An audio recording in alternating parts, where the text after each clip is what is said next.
Hey guys, and it's day 2 back with the birthday extravaganza. If you have missed it, yesterday I declared that for my birthday, which is Thursday, I am going to do 5 videos this week. So what I'm doing is I'm actually taking a piece of gessoed paper. It's got clear gesso on it, and I believe that is the walnut crystals that I sprayed a little water on, and I was really just sopping up paper, and then I put clear gesso on it. I actually had the page prepped for a new class I'm working on. Stay tuned for that. But I am going to use this Daniel Smith watercolor palette. It's not like a pre-made palette. It's one that I've actually made myself, and I don't keep up with different color names and so forth. You can see I don't even have one of those handy dandy little fun charts that people make for their watercolors. I just don't roll like that. I'm just a fly by my seat kind of girl, and so I'm just really playing around. Watercolors, actually, to be quite honest with you, the way this video came about is in my closet. I was going through, and there's a pair of these Rothy shoes, and I was determining if I was going to sell them, and I thought I still had the box, and lo and behold, beside the box, the shoe box in my closet, was this watercolor palette. Now, if y'all know how it got there, I have no idea. All I can assume is I took it with me on a trip, and when I got back, I somehow put it by the shoes. I don't know. So I'm just freestyling here. I don't typically work in watercolor. However, I do like using pieces and parts of painted papers within my journals, as well as in my collages, in my mixed media projects. So when I don't know what else to do, and maybe I'm not really feeling in the zone to do something else more elaborate, I just get a piece of paper and just make a big mess with it. Typically that is in style of acrylics for me, but today I said, hey, why not? I just found these watercolors that I had. I might as well play with them. And this is also just a date book entry. Actually, I think it's probably one of the papers out of my mishmash glue book that I actually did clear gesso with. Now this is a ledger piece of paper, and I don't think it actually has any type of clear gesso or any other gesso for that fact. I think it's just the actual paper, if I'm not mistaken, but I could be wrong, so don't quote me on that. You will notice, if you play with watercolors in a fun freestyle kind of way like this, you will notice that different papers are going to give you different results, right? Because some papers are going to be porous, and you're going to see I'm actually going to use some I think it's construction paper here in a little bit, and you're going to notice that it's really going to take and suck up that watercolor, so you'll get a different effect no matter what.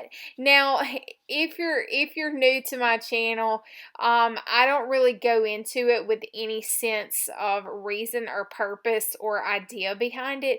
I just create for the fun of creating, and I just kind of let that energy consume me, and I just roll with it. So if you're wondering what in the world is this girl doing, well, I'm Tiffany, and that's how I roll. So I just let the energy of the colors and whatever's going on just kind of move me from place to place. And I'm really just kind of filling in the gaps. I will probably cut this up maybe tomorrow. Maybe tomorrow or sometimes this week, I will actually come back to this and potentially add maybe some different marks and stuff. Yeah, I'll probably do that. And the brush that I'm using here, I believe is like I don't know. I think it's some kind of squirrel brush. like a squirrel tail. I don't know. Lord, I am just not even equipped for this kind of commentary. I'm going in here with some this is another piece from the class I've been filming, and it's just an inky piece of paper due to a pickup that I had close and handy on my desk, so I thought, why not grab it and put some watercolor on it, right? Here is the True Ray, I think is what it's called. It's from Hobby Lobby. It was on clearance, pretty sure. And that stuff is just sucking it up. It's just soaking it up right into the paper, because this is not gessoed. But it's really giving it a really cool effect, I thought. So I'm just going with it. I kind of like that color, that grayish neutral nude tone up there in the corner. So yeah, I'm just kind of figuring out where this page wants to go and kind of just making me a bunch of papers. And you'll notice that this is sped up twice. So in like less than 20 minutes, I actually created how many papers? Maybe 5-ish. Different papers, so you can move really quick and kind of get the flow going. And I like to use this type of stuff as like a warm-up before I actually get in to a journal page or work onto a canvas or something, and just kind of let the movement hit me and just kind of get loose and wild, which is kind of my style. So this I think this is the last one.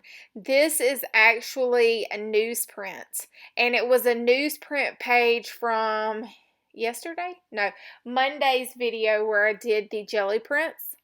And so I didn't do jelly print all over it. So I just decided, hey, it's right here close by and it's not messy and already tarted up, so I might as well just get it and play around with it a little bit.